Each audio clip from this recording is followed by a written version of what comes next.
Hi, this is Alonzo Bodden. I want to welcome you to episode 295 of my podcast, Who's Paying Attention? Okay, look behind you. You feel like you're being watched? Well, you are. Women call them creepers. You can feel them watching you, but you're not sure. You know what an online creeper could be? Your ISP. That's right, your internet service provider, Comcast, Verizon, I have Spectrum. Any of them are watching you. They know every click. And that's why you need ExpressVPN. ExpressVPN will put a stop to this. It creates a secure encrypted tunnel between your device and the internet so that your online activity can't be seen by anyone. Creepers can't see where you're going online. Nobody can. Marketers, you know what it's like. You get all these pop-up ads, you get all this junk mail, spam. Why? Because they're watching you online. They're watching your Wi-Fi. They know what you're looking for, what you're looking up, and they use it to market. These companies are selling your information. I use ExpressVPN on my laptop, on my iPad. I mean, the best part about using ExpressVPN is it's easy. Fire up the app, click one button, you're protected from spying eyes. So listen, if you're like me and you believe your online activity is your business, secure yourself by visiting expressvpn.com/Alonzo today.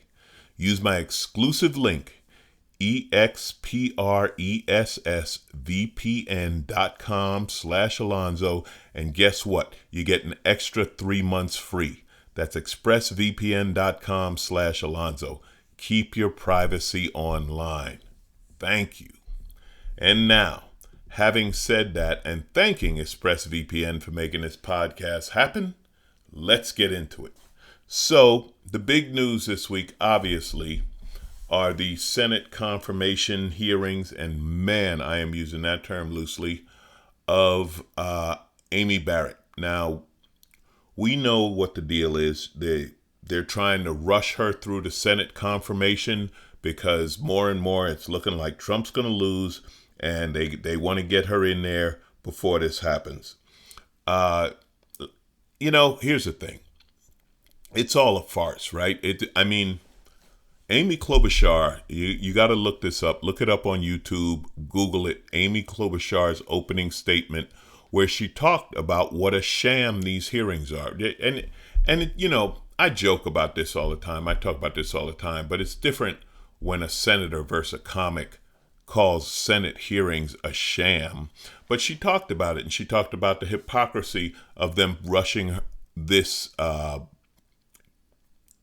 candidate, I don't even know what you call it, a nominee through the Supreme Court hearings to get it done before the election, even though we all know the Republicans said when Barack Obama was president, leave it up to the voters, leave it up to the voters. We know that Lincoln said, leave it up to the voters, don't do it till after the election. But Klobuchar gave an excellent opening statement. We know Kamala Harris, you saw Kamala Harris before with Kavanaugh. She handles these hearings. I love it. She asked her some tough questions about Roe v. Wade because Barrett has endorsed statements against Roe v. Wade. She talked about Roe v. Wade, but suddenly she's like, I don't have any opinion.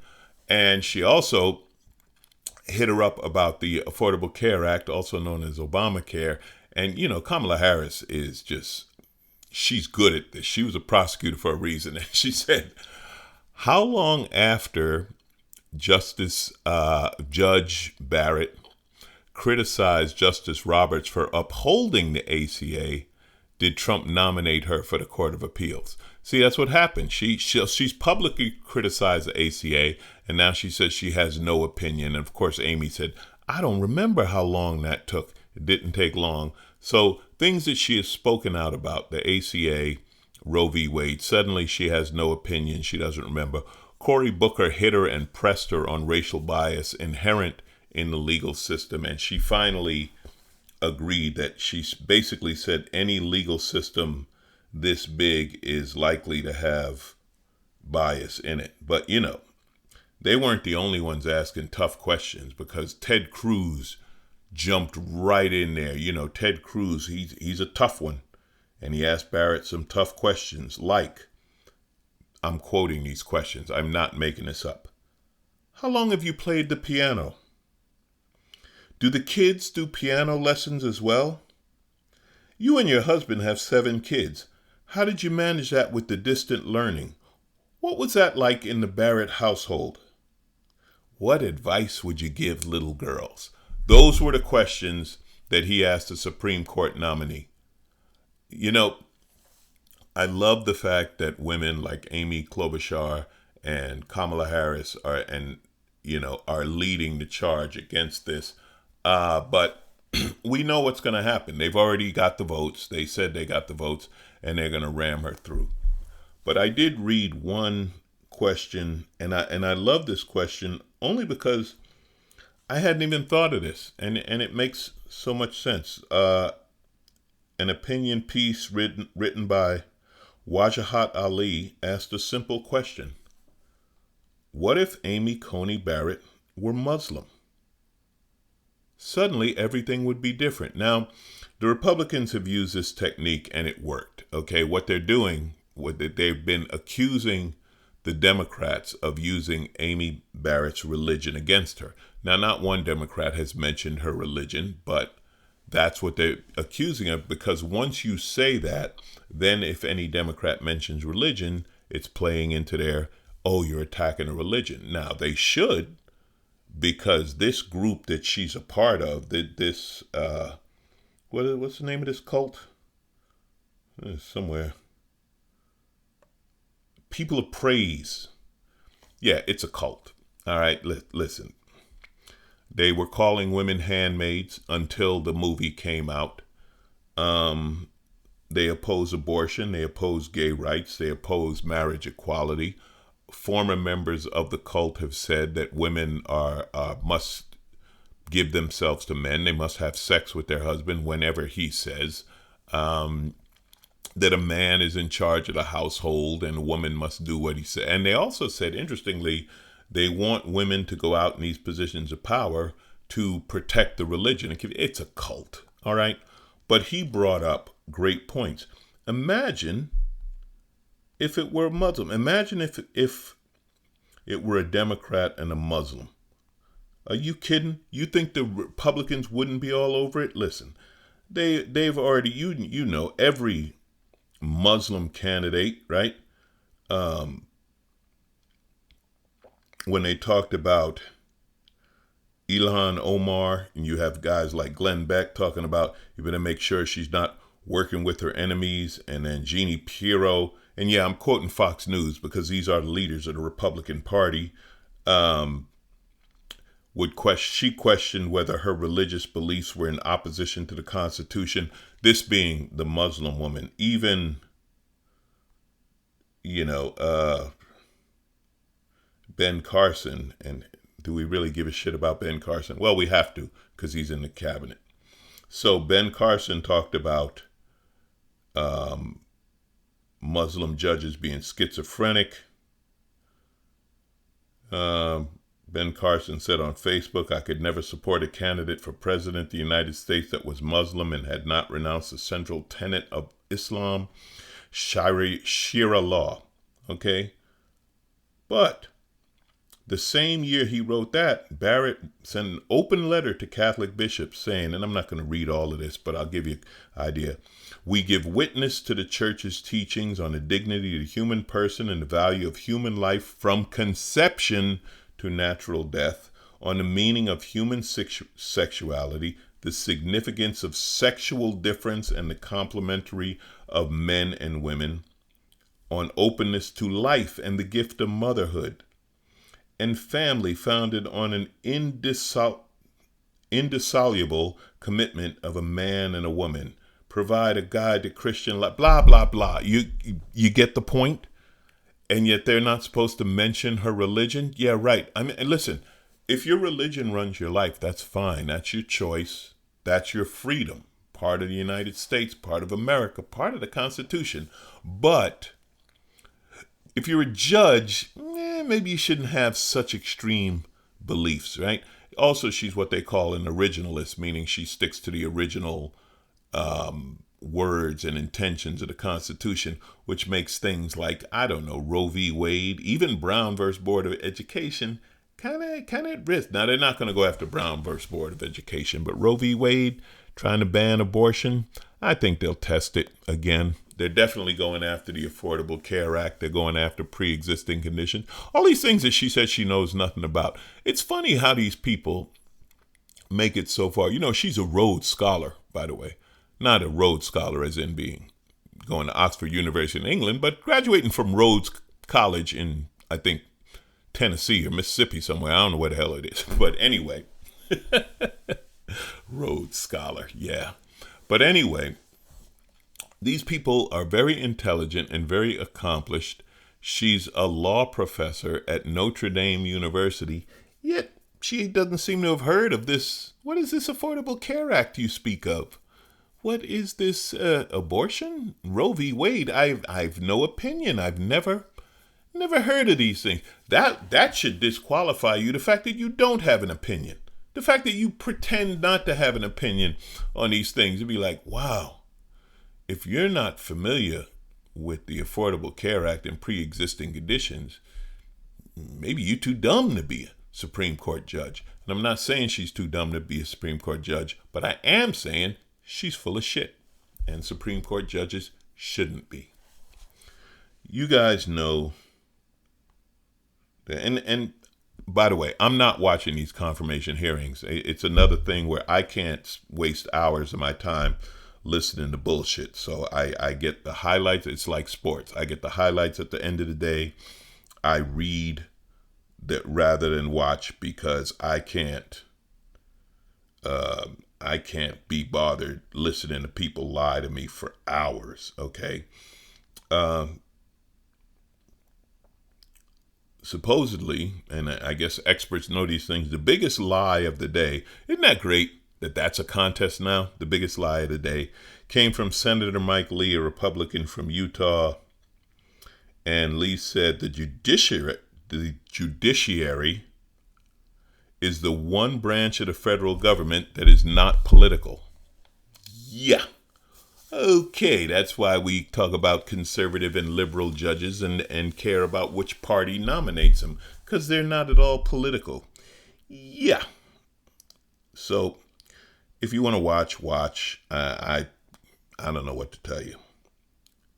So getting back to my dislike of turtles. And I'm sorry, turtles, because, you know, turtles are probably good little animals, reptiles. I remember being a kid, I had a turtle. You know, we get the little turtle at the store, keep it in the bowl, and sadly it dies far too quick. But anyway, I had one. But Mitch McConnell, this is a turtle we don't like. So Mitch McConnell was in a debate with Amy McGrath, who's running for Senate in Kentucky. Isn't it interesting how many Amys we have? Right? We got all these Amys, only one Amy who's a Karen. Guess which one? She's nominated for the Supreme Court. Oh, you know she's a Karen. Stop it. Don't even try to tell me that Amy Barrett isn't a Karen. You can see that. But anyway, Amy Klobuchar is good. Amy McGrath is good. So Amy McGrath is having a debate with McConnell in up for their election in Kentucky. And she talked about how badly the Republicans have been handling the coronavirus epidemic, how they've led the country into crisis, et cetera, 200,000 people dead, 8 million cases spiking at the moment, hospitals full again, second wave, blah, blah, blah. And McConnell laughed. He laughed her off. He gave that, and women know this, that dismissive laugh that men get, like, oh, don't worry your pretty little head. You know, like as if you were a handmaid in a religious cult or something. But anyway, McConnell keeps saying, oh, she's just a mother, you know. She calls out that she talks about when she was in the Marines and leadership and this and that.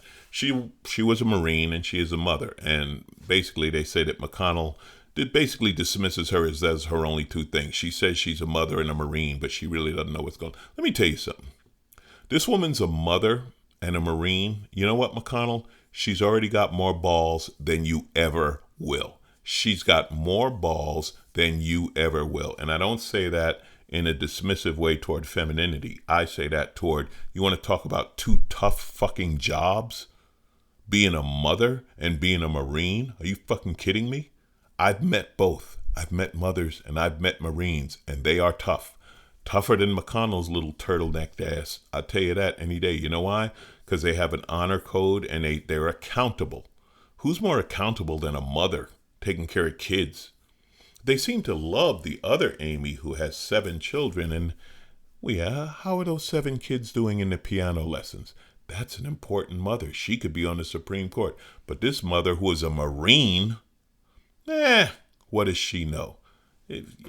Fuck off, Mitch McConnell. And you know, Nancy Pelosi also got in it with Wolf Blitzer about the stimulus package that they're trying to pass through, which Mitch said there's no time. We can't waste time talking about that because we gotta ram this Supreme Court justice through in case Trump loses. And by the way, I just read a poll and it said that Biden is ahead by 17 points.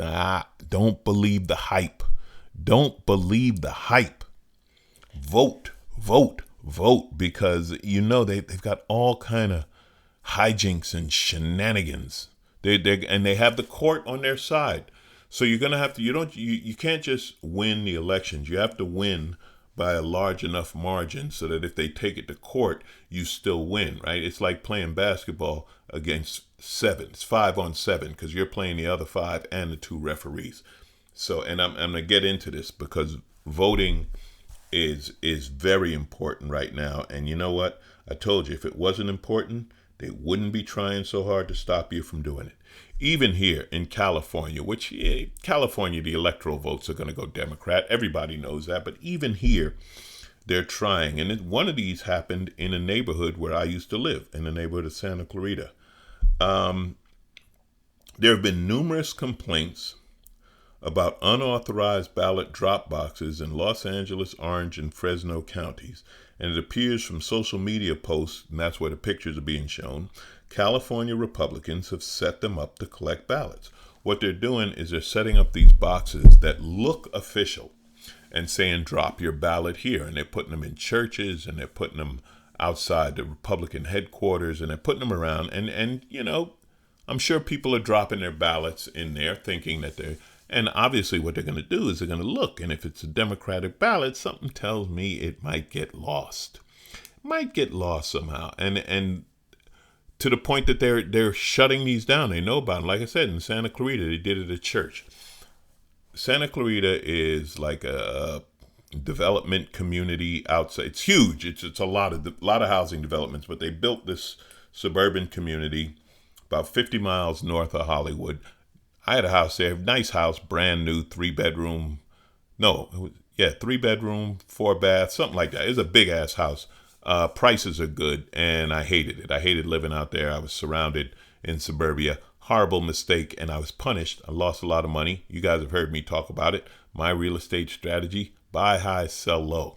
That was back in the '08 crash. But anyway, enough of that. But the point being, it was very white, very right wing. They're like, Alonzo, how'd you end up out there? I got friends who live there. They told me it was a nice house. A lot of cops live out there. And trust me, if you throw in a Democrat, the younger people, the kids kind of, can be more progressive, as younger people tend to be.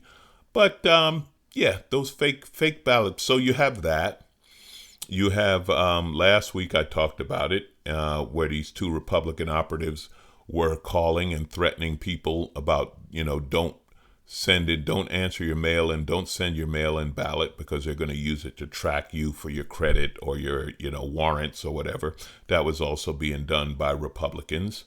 And pretty much any kind of voter fraud. They always yell about voter fraud. This is the same scam as with the religious thing with the Supreme Court. They yell about it because they're doing it. They yell about fraud because they're committing fraud. Twitter suspended a bunch of fake accounts of people acting like they were black Trump supporters. I told you years ago, black Republicans aren't real. If you see one, it's not real. okay? Halloween's coming. It could be a costume, but it ain't real. So Twitter's shutting down all these fake accounts, the black people supporting Trump. It's all being done by the Republicans. Now, what are people doing in response? This is the beautiful thing. I'll tell you what people are doing in response. They're voting. That's right, they're voting. In Georgia, more than 128,000 Georgians went to the polls Monday, a record for the first day of early voting.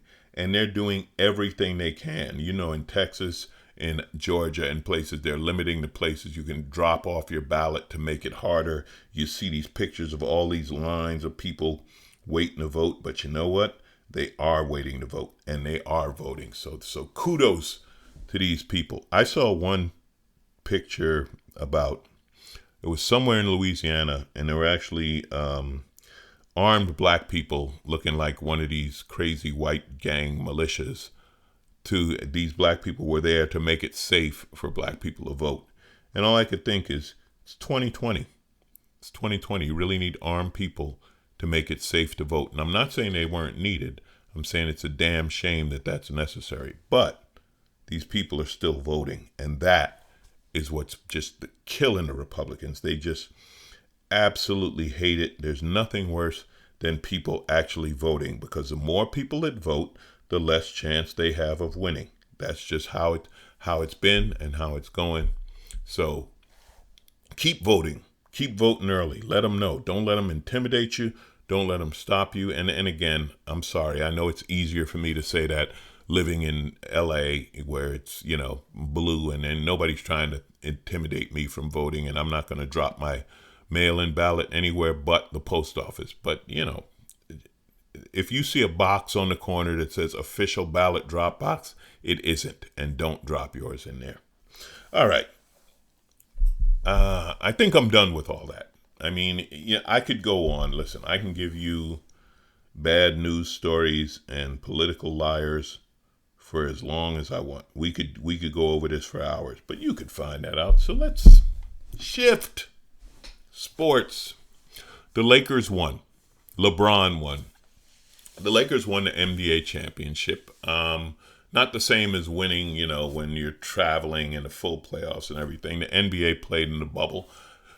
Someone today said that the most amazing thing about that was that there were 100 games and not one positive coronavirus test, not one positive case of COVID-19, which is pretty good, and it shows that bubble works. And that's an unusual circumstance, and that's a very expensive bubble. I'm going to talk about expensive bubbles again later, but that's still something to be said for the NBA. Now, the ratings were down, and Adam Silver, the commissioner of the league, and the players all agreed that was partially because of the messages about Black Lives Matter were so strong. So they're taking them off the jerseys.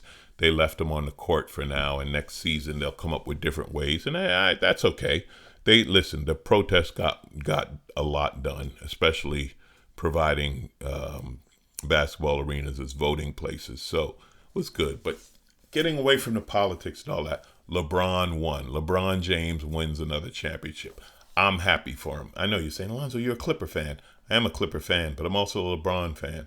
So I'm happy. If it couldn't be the Clippers, I'm happy it's LeBron. He got another MVP. People are going to argue him versus Jordan, blah, blah, blah, blah, blah. Have all the arguments. It's fun. It's fun. Men like those arguments. Men like arguments that nobody learns anything and nobody wins. Just sit there and argue LeBron versus Jordan all day. There's not going to be a winner to that argument. I think they're two different players. I've said this before and I'll say it again. He's not the next Jordan. He's the first LeBron. So congratulations. Good for him. And I'm guessing that Trump will not invite the Lakers to the White House. I'm hoping he's not there. Normally they do the celebration at the beginning of next season or in the spring or summer. Hopefully he's not there. That story here in the United States overshadowed another, what I think is a great story. Lewis Hamilton has tied Michael Schumacher with 91 wins in Formula One, the most wins ever in Formula One racing. Now you're like, who cares? Well, he's the first black Formula One driver, and he's proving to be the greatest driver of all time. He's going to be the GOAT when he retires. He's going to pass Schumacher's 91 easily. He's probably going to win 8 world championships, which will surpass Schumacher's record. And good for Lewis. I mean, not only that, he's active. He's woke. He talks. He's also a great businessman. He's great. I love Lewis Hamilton. I'm a big fan. There are some fans of racing. Well, he's got the best car.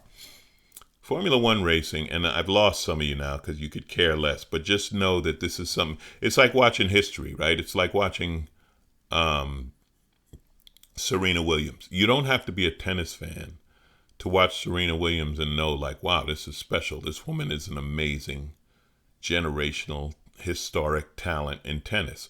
Or watching LeBron play basketball, or, 20 years ago, 30 years ago, watching Jordan play, where you're like, wow, I'm not into basketball, but this guy is the best there is. So it's always great to me. It's always great to watch that. It's like I say about the World Cup. I don't know the first thing about soccer. They kick the ball. I don't know anything about soccer. But when I watch the World Cup every 4 years, it's fascinating because you can tell you're watching the best. So I'm talking to you about Lewis Hamilton. Watch the Formula One series on Netflix, or watch a race, and just watch Lewis Hamilton because you're watching history. He is the GOAT. He will go down in history as the GOAT. And he's so good that the haters, because when he started in '08, obviously there were haters and there's race haters. And like I said, there are people, oh, he's got the best car. Getting back to that point, in Formula One, the best driver always gets the best car. That's just how it works. You go to the team with the best car. So Schumacher did it with Ferrari, and Vettel did it with Red Bull, and now Lewis Hamilton does it with Mercedes. If you're the best driver and you could be on any team, why wouldn't you want to be on the team with the best car? Would you be the best driver and say, you know what I need? A slow-ass car. Could you possibly give me no. Give the fastest, the best, most advanced car to someone else. And by the way, it's all within the rules. Formula One it's really fun to watch because the whole thing, the way they play the rules and every time they come up with a new technology that puts you ahead, either you have to give it to everybody or they ban it the next year. So it's a constant battle against the rules to build the best car, and they do it. I love Lewis Hamilton. Going on record as saying that. And in the joke of my friend Dom Herrera, I mean that in a manly way.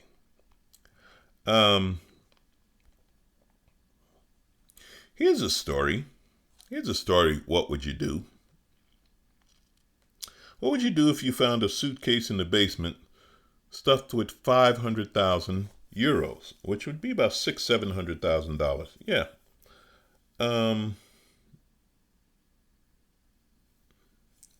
A woman in Paris went to inspect an apartment she inherited from her mother in one of the city's more upscale neighborhoods. When she went into the cellar, they had a storage area, right? Under the building, they have storage for each unit. The unit was locked, the storage thing, she couldn't get in. She finally got in, and she found there was a suitcase, and the suitcase had 500,000 euro in it. She turned it over to the police, saying that they got to see if they can track down the owners of the suitcase and the money. They think it might be part of some money laundering scheme. I think you're pretty damn rich. Good for you, pretty honest, but you got to be pretty rich to inherit a place, then find 500 grand in the basement and say, you know what? I'm going to give this to the cops. Just for the record, I wouldn't. Finders keepers, baby. I inherit a place and it got 500 grand. I inherited that 500 grand. That's just me. Now, I told you I was going to talk about bubbles and money again. Rona Romney McDaniel is the chairperson of the Republican National Committee. And she said that Joe Biden would raise taxes on 82% of Americans and we cannot afford it. Well, if you watch the debate, if you listen to Joe Biden said he's going to raise taxes on people making over $400,000 a year. And for some reason, this woman thinks that 82% of American families make over $400,000 a year. Wouldn't that be something? Wouldn't that be great? That would solve our problems, because if 82% of people made over $400,000 a year, how great would our economy be? See, this is a woman who lives in a bubble in a gated community and thinks that that's normal. Well, you don't make 400 grand a year? What are you, lazy? Someone did the math and they said at 2,000 hours a year, which would be 40 hours a week for 50 weeks, they're going to give you two weeks off because you're making 400 grand a year. So you get 2 weeks off. You would have to make $200 an hour. Yeah, I think they're making like 150 an hour over there at In-N-Out Burger or something. These are the same people who complain about hourly wages being $15 an hour. She thinks 80% of Americans made over $400,000 a year, and yet the liberals are elite. Okay. Twitter took care of her. She's an idiot. So I wish you a great week. I wish you a great weekend. This weekend, I am back online. I am doing another jazz show Saturday night with MarcusMiller.com. Special guest this week will be Gregory Porter. If you have not heard that man's voice, velvet, okay? Straight velvet. Gregory Porter, multiple Grammy Award winner and well-deserved. An amazing voice. Marcus Miller and the band and me hosting and telling a few jokes. It's kind of a weird circumstance, telling jokes to no audience, but I've done it before. That's life and time at a Rona. So I got that going this weekend. Saturday night with MarcusMiller.com. Please check that out. As always, stay safe, wear a mask, and remember VPN, okay? Remember what I said. ExpressVPN. Check them out. expressvpn.com/Alonzo. Get an extra 3 months free. Protect your internet privacy. Here in California, it's even on the ballot. You know how important it is. Protect your internet privacy. And I'm not just talking about protect from somebody who shouldn't know what sites you've been surfing. You know what I'm saying. I ain't talking about that. I'm talking about businesses that will sell your information. You got to protect yourself from that. So, expressvpn.com, and thank you for sponsoring me, and thank you guys for listening. Who's paying attention? You are. They're probably going to ram this Supreme Court hearing through. We don't like it. But if you noticed, neither Kamala Harris nor Biden committed to not packing the court. Just saying. Oh, and please, vote. If you can vote early, vote early. Vote safely, and don't drop your ballot into some random ass box. Thank you.